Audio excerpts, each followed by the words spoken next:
इस video lecture के तहत हम शेरशाह सूरी की न्यायिक व्यवस्था, पुलिस प्रशासन एवं सैन्य प्रशासन के बारे में विस्तृत परिचर्चा करेंगे। आइए हम शेरशाह सूरी के शासन के विभिन्न तत्वों के तहत इन तत्वों को समझने का प्रयास करते हैं।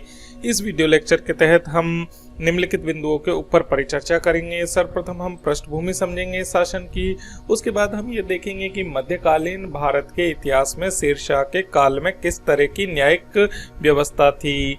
उसके उपरांत हम ये देखेंगे कि कानून व्यवस्था या लॉ एंड ऑर्डर को बनाने के लिए पुलिस प्रशासन की किस तरीके से भूमिका थी, कौन कौन से अधिकारी थे, उनके अधिकार क्या थे, कर्तव्य क्या थे और किस तरह की व्यवस्था के तहत वे काम करते थे।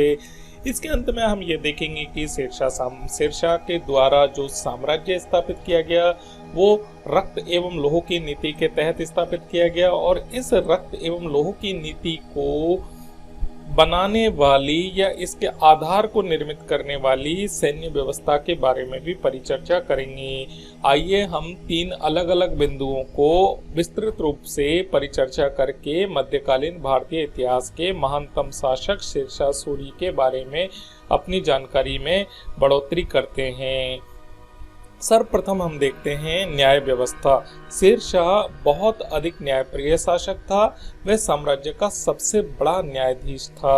वह प्रत्येक बुधवार की शाम को स्वयं न्याय करने के लिए दरबार लगाता था। शेरशाह ने सुल्तान उल अदल की उपाधि भी धारण कर रखी थी। उसकी न्यायप्रियता बहुत अधिक निष्पक्ष एवं कठोर भी थी। उसका कहना था कि न्याय कार्य धार्मिक कार्यों में सर्वश्रेष्ठ होता है और इसे सभी काफिर या मुसलमान बादशाह स्वीकार करते हैं। शेरशाह की न्याय के प्रति दृढ़ता के बारे में उसकी जीवनी लिखने वाले इतिहासकार अब्बास खान सारवानी ने कहा है कि शेरशाह ने राज्य में जरा शीर्ण वृद्ध अपने शीर्ष पर स्वर्ण आभूषण भरे टोकरे को लेकर निकल पड़ी, परंतु किसी चोर को उसके पास पहुंचने की हिम्मत नहीं हुई। अर्थात कहने की बात यह है कि एक कहानी के द्वारा अब्बास का शेरवानी यह लिखने की कोशिश करता है कि एक बुजुर्ग महिला भी शेरशाह के शासनकाल में अंधेरी रात में अकेली सोने की टोकरी लेकर आराम से जा सकती थी। कोई उसको लूट नहीं सकता था। शेरशाह के शासनकाल में लगान संबंधी मुकदमों का निर्णय मुंसिफ परगनों में करते थे एवं मुंसिफान सरकारों अर्थात जेलों में करते थे। शेरशाह की न्यायिक व्यवस्था में फौजदारी मुकदमों का निर्णय क्रमशः शिकदार व शिकदारान करते थे।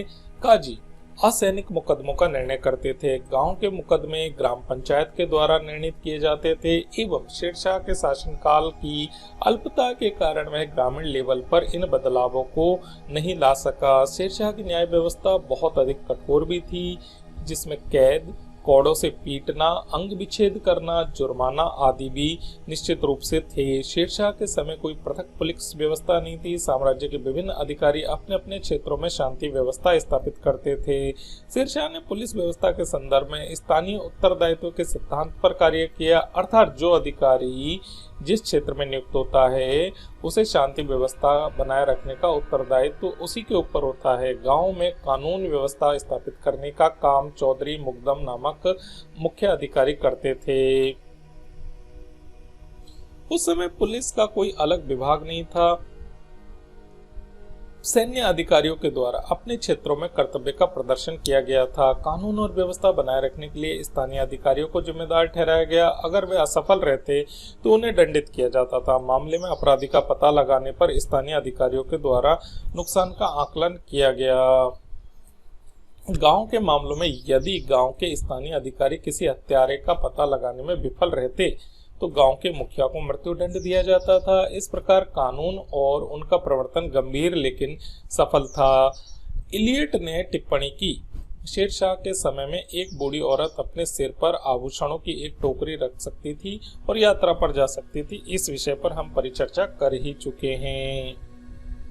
अब आते हैं शेरशाह के शासन को निर्मित करने वाली, आधार देने वाली सैन्य व्यवस्था के बारे में। शेरशाह ने अलाउद्दीन खिलजी की तरह केंद्र में एक बड़ी एवं स्थायी सेना रखी। उसकी सेना की ताकत में लगभग 1.5 लाख घुड़सवार, 25,000 पैदल एवं 5,000 हाथी और तोपखाने को चलाने वाले, संचालित करने वाले, गोला बारूद भरने वाले एक स्थायी बेड़े की उसमें भागीदारी थी। उसकी तोपखाना शायद उनकी सैन्य ताकत का सबसे कमजोर हिस्सा था, जबकि घुड़सवार सेना में ज्यादातर अफगान शामिल थे।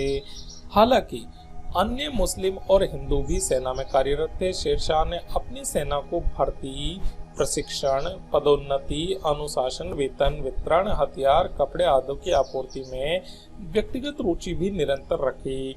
सैनिकों को नकद में भुगतान किया जाता था, जबकि अधिकारियों को जागीर सौंपी गई। उसने सैनिकों को हुलिया बनाए रखने और घोड़ों को दाग की प्रथाओं को अपनाया। सुल्तान की सेना के अलावा प्रांतीय गवर्नरों, रईसों, अधीनस्थ शासकों की भी अपनी अलग सेनाओं को बनाए रखने की अनुमति दी, जिन्हें जरूरत पड़ने पर सुल्तान सहायता के लिए बुला सकता था। साम्राज्य के पूरे क्षेत्र में फैले सभी किले व छावनियों को सैनिकों को रखा जाता था। सेना की ताकत साम्राज्य के विभिन्न हिस्सों में फैली हुई थी, वह बड़ी संख्या में होनी चाहिए। शेरशाह निश्चित रूप से अपने समय के दौरान बड़ी अनुशासित एवं प्रभावी लड़ाई बनाए रखने में यदि सफल रहा, तो उसका कारण था कि उसकी सेना अनुशासित थी, निरंतर प्रशिक्षण दिया जाता था, सैनिकों को निश्चित रूप से वेतन दिया जाता था, उनके प्रमुखों को जागीर दी जाती थी एवं सैनिकों में अनुशासन को बनाए रखने के लिए अलाउद्दीन खिलजी के द्वारा अपनाई गई दाग एवं हुलिये की प्रथा। हुलिया अर्थात सैनिकों का एक रजिस्टर में हुलिया लिखा जाता था कि उनकी कद क्या है, रंग क्या है, चेहरे की बनावट क्या है, पिता का नाम, परिवार का विवरण लिखा जाता था। इसी प्रकार घोड़े एक दूसरे से मिल ना जाए, इसीलिए घोड़ों के ऊपर छाप लगाई जाती थी, दाग कर। शेरशाह ने अलाउद्दीन खिलजी की तरह स्थायी सेना बनाए रखी और उसकी सेना में अन्य मुस्लिम और ये सारे लोग भी थे। इसके बारे में हम परिचर्चा कर चुके हैं। इस प्रकार इस वीडियो लेक्चर के तहत हमने यह देखा कि शेरशाह सूरी को महानतम प्रशासक बनाए रखने में 3 महत्वपूर्ण तत्वों की भूमिका बहुत अधिक थी, जिसमें थी न्यायिक प्रणाली। न्यायिक प्रणाली में उसने स्वयं के ऊपर न्याय व्यवस्था का, प्रशासन का भार रखा।